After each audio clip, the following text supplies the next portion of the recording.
Hi, and welcome to episode number 2 of the Cybr Resume Show. My name is Christoph Limpler, and today I'm joined by Sara, who's an IT recruiter and who has a lot of experience in reviewing IT resumes. So she'll be able to review 3 different resumes today and give us some pointers on how we can improve them. These resumes are and have been submitted by Cybr members. This is completely free, and in fact, if you stick around till the end, I'll show you how you can submit your own resume for a chance to be on the show and for a chance to be reviewed. So stick around and let's get on with the show. Sara, thank you so much for being on our show. I really appreciate it. And it's been far too long. I haven't seen you in forever. Really enjoyed working with you. So it's great to be able to collaborate again and to lean in on your skill set. I know you've had a lot of experience looking at and working with resumes on a day-to-day basis. So I can't wait to see what kind of feedback you provide for these resumes. But before we get started, if you don't mind just giving a brief introduction of who you are and what you currently do. Of course, and I'm super excited to be here. My name is Sara, of course. I currently work in IT consulting recruiting, specifically with a company called Dialexa here in Dallas, Texas. I've been in IT recruiting for about 5 years now. It's a little bit longer than that, but I'm rounding down. But recruiting overall for about 10. Uh, I've seen a lot of resumes. I've seen a lot of things. Hopefully I'll be able to help out and really kind of use my knowledge and, my experiences to, really pinpoint what can be improved and help people get noticed. That's my plan. That's what I love doing in recruiting. And when you and I worked together at a previous company, and I would have some open positions. I'll say the first line of defense. You were the first line of defense before I would even see some of those resumes, and so it was critical for those resumes to match expectations, but also for you to be able to look at it and say, you know what, that's what somebody like Christoph is looking for this position, because I've talked to him. I know exactly what he's looking for. I'm going to pass this resume through, or no, this doesn't really match his expectations or her expectations, so I'm not going to pass this resume through. So that's why, or one of the reasons we were really excited to have you on the show too, because again, I don't know if the first line of defense is the best way to phrase it, but in a lot of ways, if that resume doesn't cross an IT recruiter's desk, then your opportunity for that job kind of ends there. So I think it's really Exactly. important to optimize it and listen to the feedback that Sara is going to provide. It's going to be very helpful in helping you land that job, or at a minimum, land some of those interview opportunities that otherwise you won't get. So really, really important. Exactly. And we're not technical. We know the keywords, but we're not engineers. So we're kind of at a unique point in the process, being that first line of defense, but it is really important to know that the first people that look at your resumes aren't normally going to be engineers. So Mhm. hopefully my advice can kind of help you get through that first hurdle and really show your knowledge in the long run. So Sara, I've pulled up the first resume here. Hopefully you can see it on my screen. I can. But this resume here is a one pager, so I won't have to scroll or anything like that. We don't know who this person is, by the way, as a preface, and I'll mention this as well a little bit later of how you can submit your resume for application. We anonymize all of it. That way we don't even know who's applying, because frankly, that doesn't matter. We want to look at how the resume is structured, what you include, what you don't include, and how you can improve that. So just at a first glance, I'll say my personal opinion too. I think this resume is very well laid out. It's very easy on the eyes. I know where I can go to find technical skills, education, work experience, etc. So very pleasing on the eyes. What are your first intuitions when you first look at this, Sara? Of course. So this is a student resume. It's really great and set up exactly like a student resume should be. So you can see that their expected graduation date is December 2020. So they're probably looking at either part-time or now or full-time later. And having that education at the forefront will let people know right off the bat what they're graduating for and kind of what they're looking for in terms of the job. Now, normally I wouldn't suggest, like on a regular resume, if you're not in school, having that education first. But if you're coming into the job market, you're looking for your first career, it's really important to kind of have that front and center. So as a recruiter, we know that you're most likely junior. You may not, but you're most likely junior, and you're trying to find kind of that first career. And then, of course, having your technical skills also right under that. As a recruiter, we're not going to spend a lot of time looking at resumes. We usually have anywhere from 20 to 50 to go through in a day. So we spend normally anywhere from, 10 seconds all the way up to a minute on a resume. So having information that we can match keywords with, we know what you've got, uh, education on, and you've got your skills right in front and center, really do help us kind of navigate that and make us want to continue reading your resume right off the bat. So that's really helpful to have. Uh, Including certifications. Now, for a lot of security roles, a lot of roles in the IT, you have to have specific certifications to even get through the front door. Like, that's a non-negotiable point for a lot of jobs. So you want to be able to have those also at the very front. So we know that, yes, right off the bat, this is the type of person we're looking for. Now let's see what they've actually done, Mhm. which will bring us down to the work experience, of course. Um, So and with real quickly on the technical skill side, I've seen this laid out a number of different ways. I see this as very space efficient, which I like personally, and I can quickly scan through and look at technologies or skills that they have there.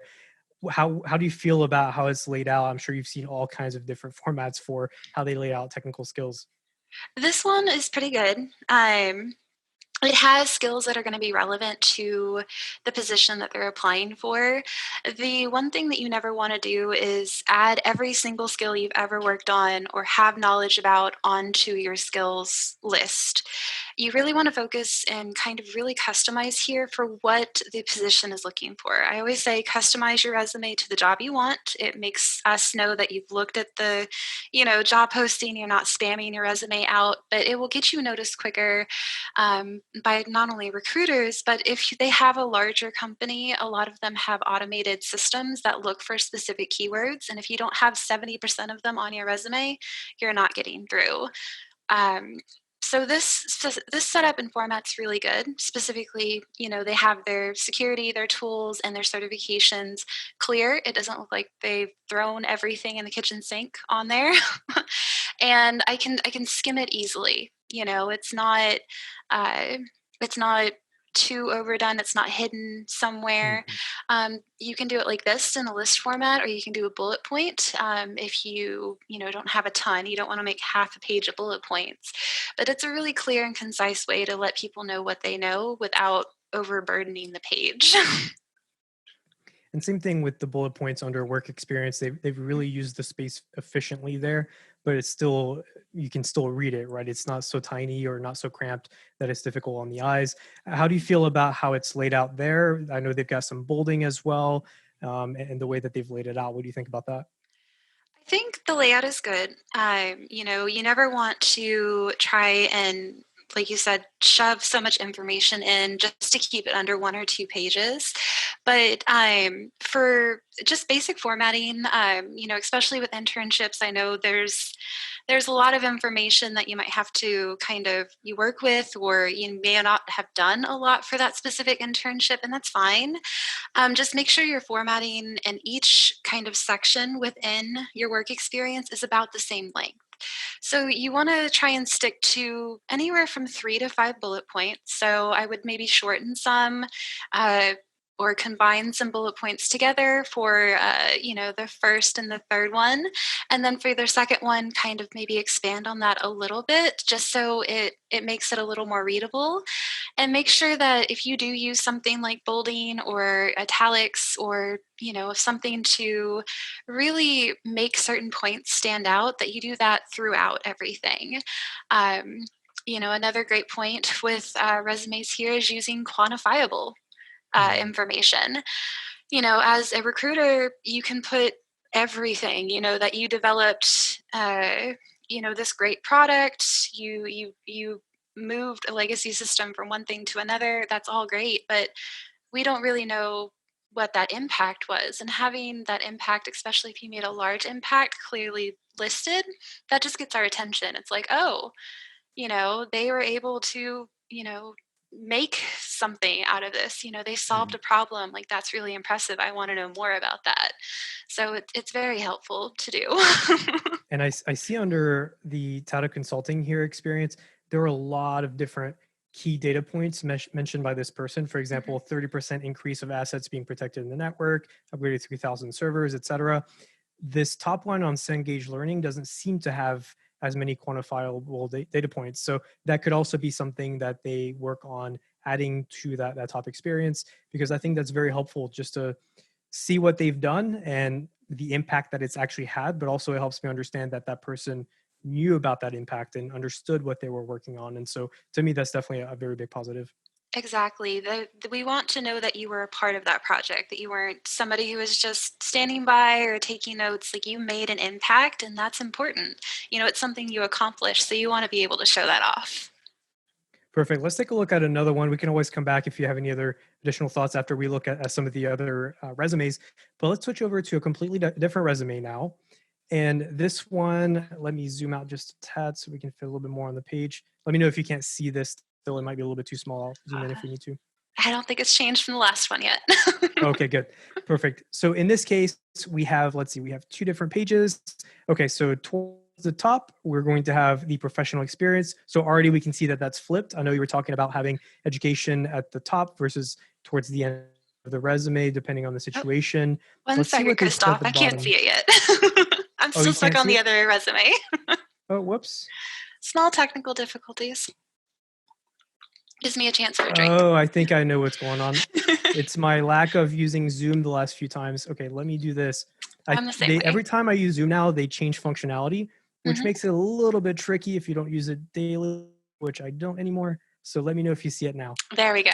There we go. Perfect. Okay, so side note, if you share one screen and switch to the other, now it no longer it pauses it. So good to know. Good Okay, to so let me start back up to the top. So this one is laid out quite a bit differently. You Yeah. have the professional experience at the very top. You do have some key highlights at the top as well, but instead of having education at the top, in this case, they have certifications and recognition at the bottom. And they also have some military Yep. experience. So what are your initial thoughts just looking at how that is structured in this case? Now, for somebody who's well experienced or well into their career, this one's obviously a senior solutions engineer. So having certifications and everything at the bottom, that's okay, Okay. because it'll still show that you have those certifications and that information, but you have a wealth of professional experience already, and that will speak to what you can do, everything that you've accomplished, much more than where you went to school or everything like that. The only thing that I would put in front of this professional experience and I would make sure is showcased is specific skills. I don't really see that listed on the resume. So as a recruiter, I wouldn't know if they do qualify quickly for the job. I'm looking specifically for a certification, if they've got the skills that my hiring manager is looking for. And if I can't see that right off the bat when I first get onto the resume, I'm not going to spend time, looking through and kind of, going line by line. I just don't have the time a lot of times. Mhm. So you want to make that information easily accessible, not only, to me as the recruiter, but also to hiring managers. So during interviews, they know kind of where to speak at. So having that above professional experience, right under kind of that professional statement would be a good spot for it. Just kind of just reformatting that and making sure everything they worked for and everything in their knowledge base is showcased would really kind of make this one stand out a little more. Especially depending, like you were saying earlier, right? If it's a position that you're specifically applying for that says we're looking for this certification and you have that certification, Mhm. definitely pop that up at the top so they can see that without having to scroll down, because Yes, scroll down, or when they scroll down they may miss it. And so if you know that that's part of that application, tailor it to that application. I think that could definitely help exactly. out. Yeah, you want their eyes to go where to the information they want to see right off the bat. You want to make sure that when they first look at it, they get interested in it, and having those Mhm. skills and specific certifications that they're looking for right at the top will really help with that. And Sarah, how do you feel about, because I know in the last resume we didn't have this, but in Mhm. this one we have a quick little paragraph that describes, as a senior solutions engineer, my role is to foster relationships, et cetera, et cetera. And Mhm. then the bullet points that highlight some of the key things that they had from that experience. How do you feel about adding that additional detail in there? I think because it is a senior role and it's a senior solutions engineer, it is okay, especially because it's continued throughout the resume. If it was a one-off thing, if it was just a singular paragraph, then I would recommend that be taken out. But if you continue that formatting, it kind of is cohesive through it, and it does give me an interesting idea of what you did. But if you do have a paragraph like that, I do say that I'll probably read the paragraph and then just skim the bullet points. Mhm. So if you did a lot and you accomplished a lot, maybe taking that out and really focusing specifically on bullet points on things that you want me to see will get you further than having, an explanation and then a long list of bullet points. Because I'll probably just look at the first couple or I'll look at numbers and say, "Oh, that's great," but like I won't really sink into what I'm reading. Mm. Um, and it's you could be a senior and have a lot of great information, but if you have 8 or 9 or 10 bullet points, you're not able to really showcase your accomplishments. People won't really be able to tell what you've done because it's just too much information.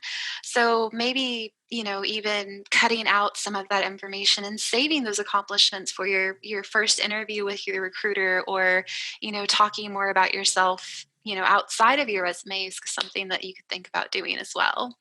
Um, I know a lot of people struggle with that, myself included, because for a number of different reasons, right? Maybe you're thinking, if they read this one bullet point, maybe that's the bullet point that will win them over, and so I need to include that in there. Or I did so much for this organization in the time period that I was there, I need to show all of that. Or just the sheer amount of content I put on here should look good in my favor because I'm more of a senior developer or solutions architect, whatever it is that you've been doing.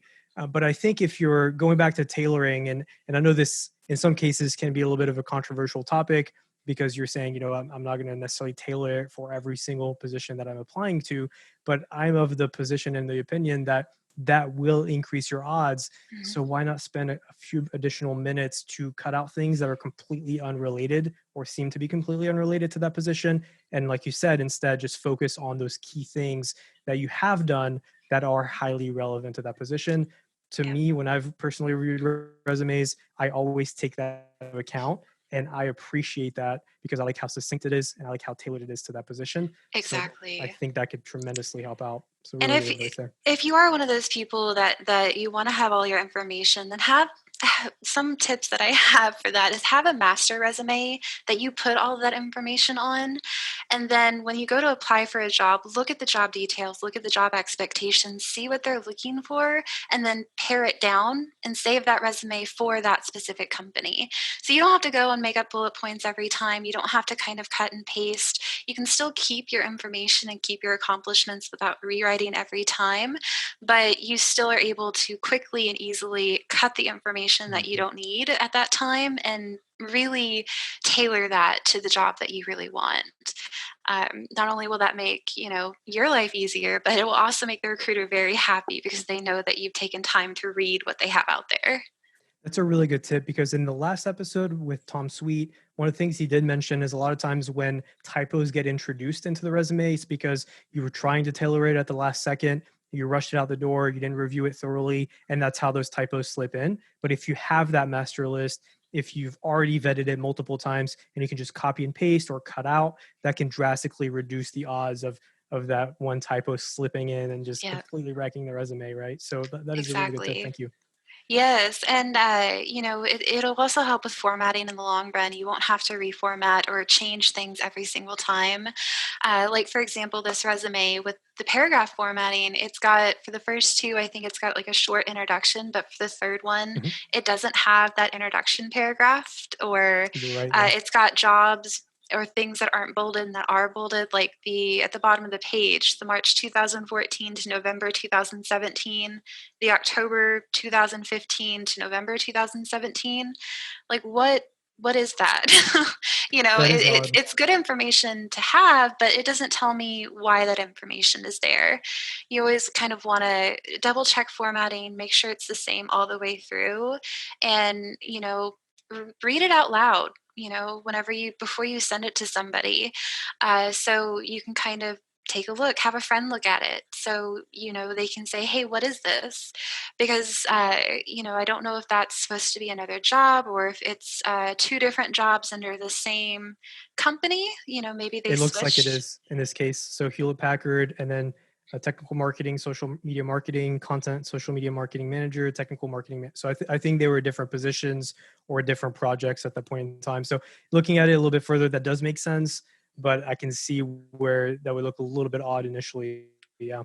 Yeah, for that, I might split that up a little bit. I would maybe include the most recent title only, or, Mm. maybe even having two bullet points under one, or having a header title. I would just reformat that section specifically just for clarity.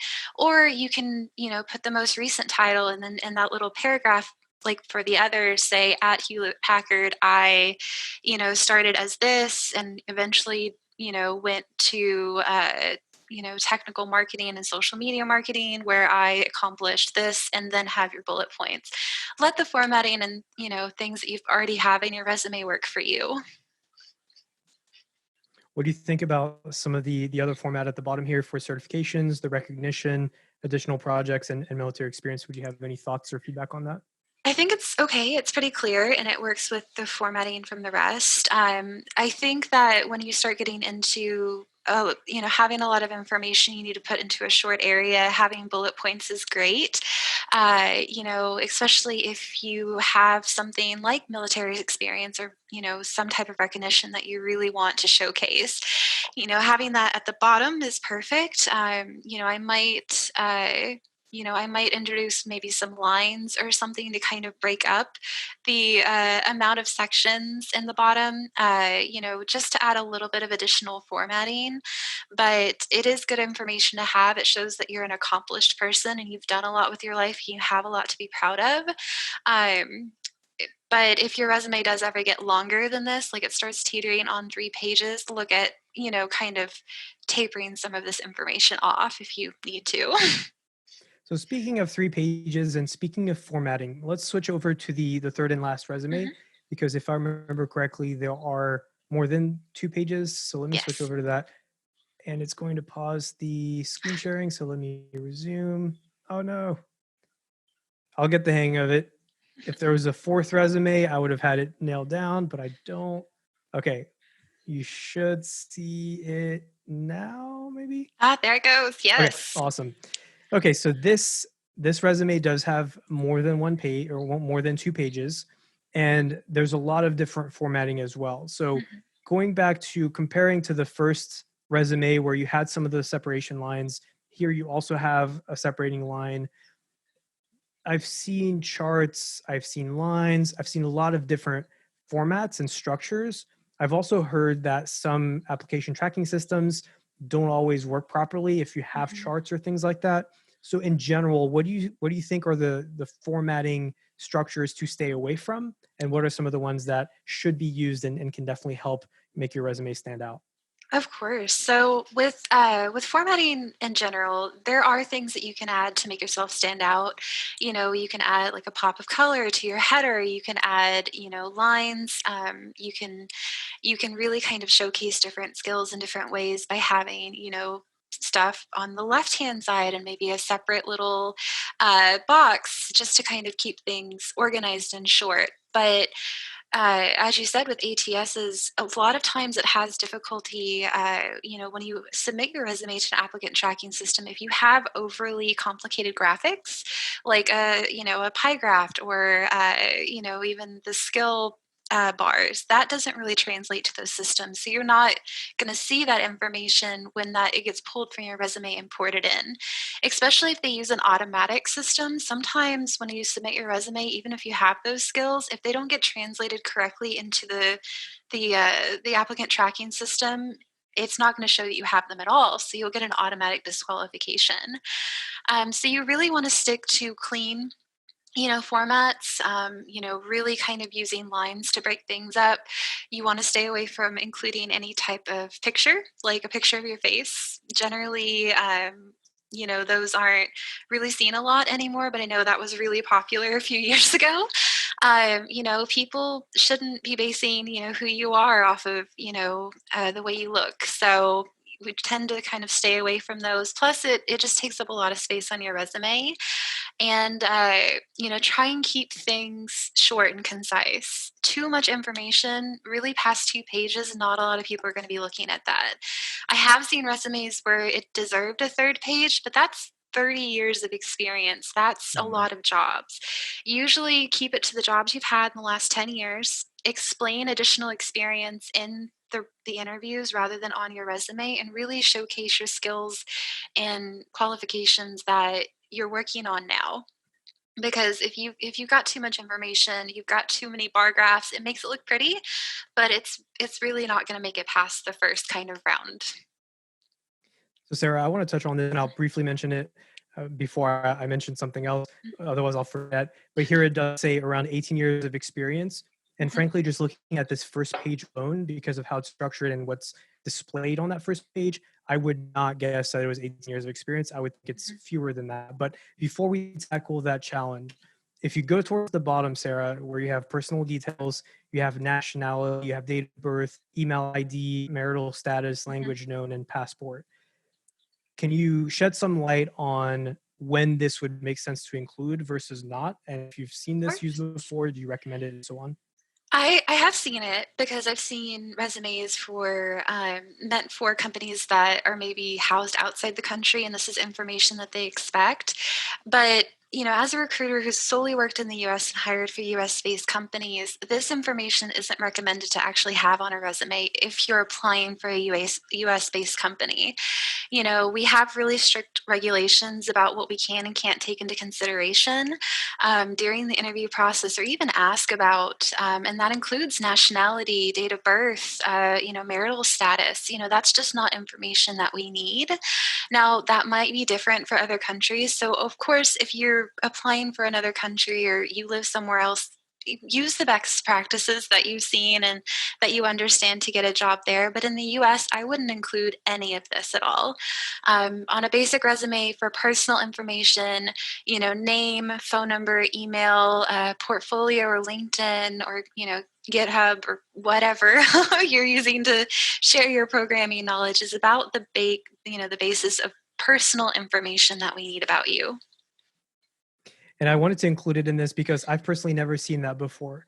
And so I wanted to make sure I got your input on it and to see, but that makes a lot more sense. And we talked a little bit about it before recording too, of when that might make sense to include it versus not. But yeah, agreed. I would not include this for any US based position, excuse me.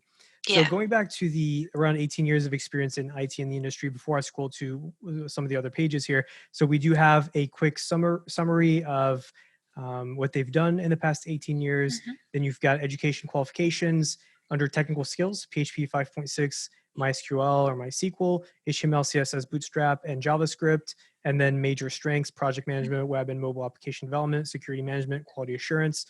Again, just kind of personally looking at Mhm. this, just this first page here, I wouldn't necessarily guess 18 years of experience. Now, it's possible that you have 18 years of experience just working with PHP 5.6 and MySQL and JavaScript, but typically you get exposed to a little bit more than that, or at least Mhm. different types of PHP versions. So just looking at this right off the bat, I probably wouldn't guess 18 years of experience. What are your thoughts Exactly. so far? And then I'll scroll to the next page. I have to agree with you. I would see 18 years of experience, but the technical skills list alone, I wouldn't see that experience listed.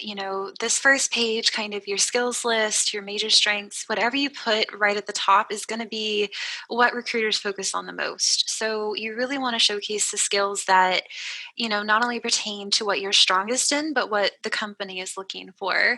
Even in your summary, it's very long, and summaries are great to kind of introduce yourself, but you really want to keep them to 2 to 3 short sentences. Really have, this is who I am, this is what I'm looking for, or this is a goal that I have for my future. You don't want to use that as kind of your main opener. Have that be what people focus on first by being the largest thing on the page.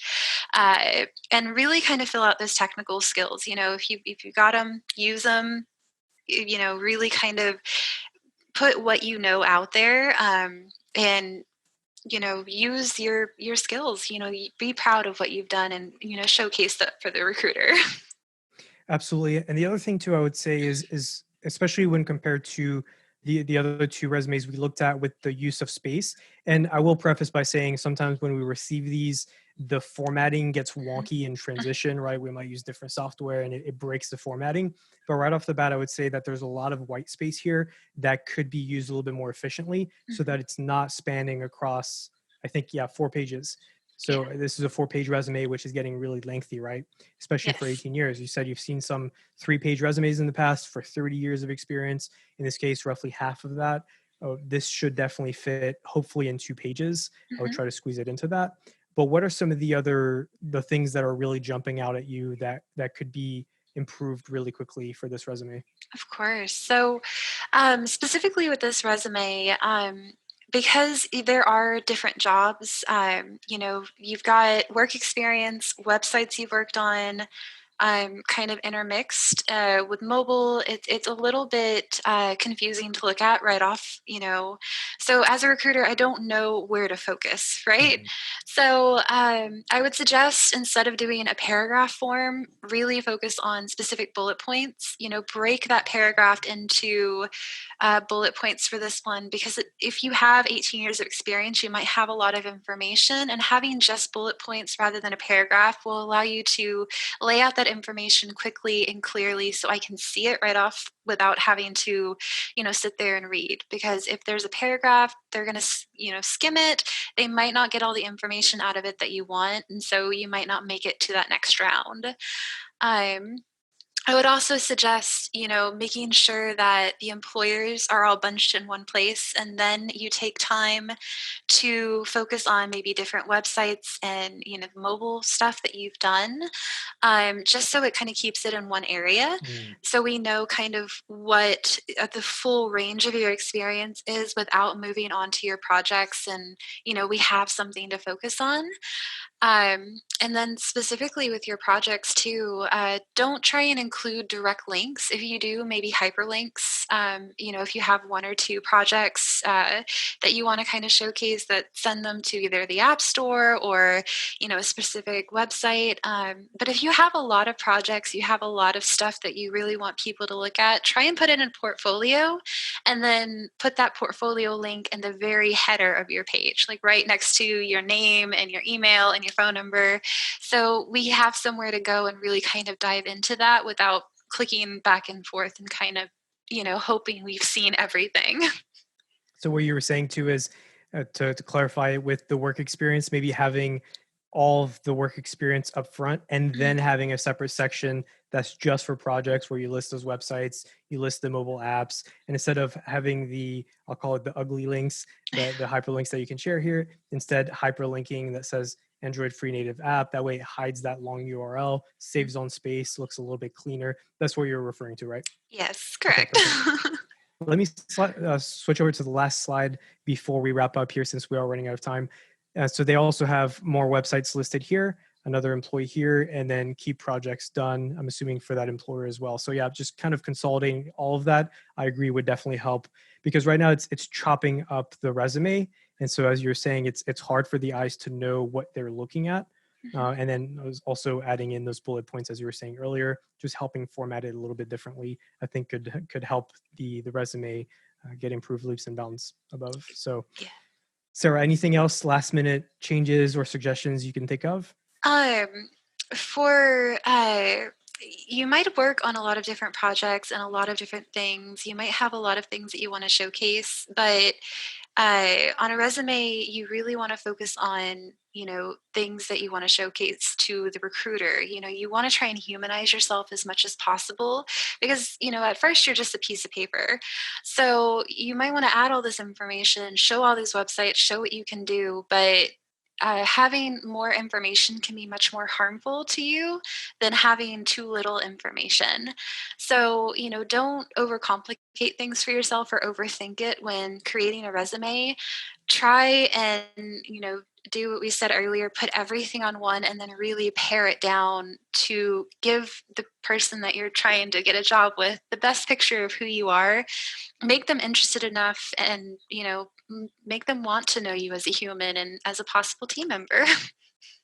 Sarah, thank you so much for coming on the show. I really enjoyed having you here. Frankly, this is pretty fun. I could keep going for a while Yeah. longer, but we have to be respectful of time. So we'll be wrapping up. If anybody has any follow up questions or they want to reach out, maybe they're interested in a job position and they want to talk to you, how might you recommend that they do that?